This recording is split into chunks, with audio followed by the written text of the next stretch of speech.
Little Big Planet is a living world full of fun and adventure, a landscape that is as small as it is wide. It is also the home of the deeply intelligent Sack people. Sack boys and Sack girls treat much of their time as playtime. However, playful is not synonymous with lazy.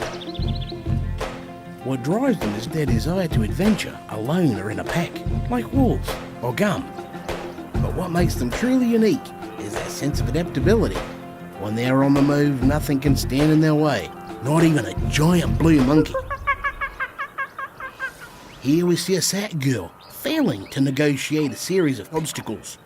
Now witness two Sack people working in tandem to traverse the same terrain.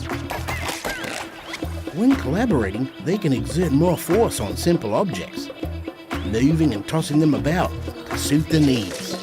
Here we see two Sack people making love. The Sack boy is perhaps nature's most evolved hunter-gatherer. Much like how a squirrel or an insane asylum will obsessively collect nuts, Sack boys will collect lustrous bubbles. Throughout history, bubbles have been passionately sought after by kings and queens. Interestingly, when the Sack boy collects bubbles in quick succession, their value multiplies. A pack of Sack boys and girls will compete to see who can collect more bubbles in an area than others. This creates an intense competition dynamic amongst the pack. The tension can get so great that some are known to actually hit the sack. But that's what makes the pack of Sack boys simply fascinating.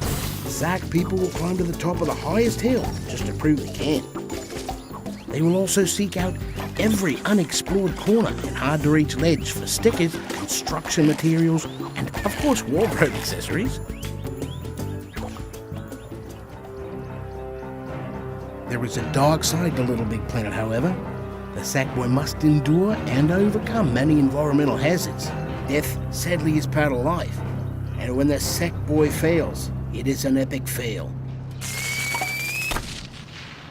When faced with seemingly insurmountable obstacles, the Sack boy will stop at nothing to achieve his goal, rearranging and tearing down the environment, redesigning objects, utilising vehicles, dressing in women's clothing. There are many traditional and improvised events that occur within the pack. Observe these speedy Sack boys competing in a timed race. This Sack girl would rather play a game of jump rope than to explore, while this Sack boy has developed a knack for miniature golf. Or is that miniature golf? What can we learn from our time with the Sack boys and girls? Too often human adults devalue the act of play. But to these tiny titans, life is fun, and everything in between is just menus, which can also be played in. On our next trip to Little Big Planet, we examine the amazing feats of Sack boy builders as they create their own playground.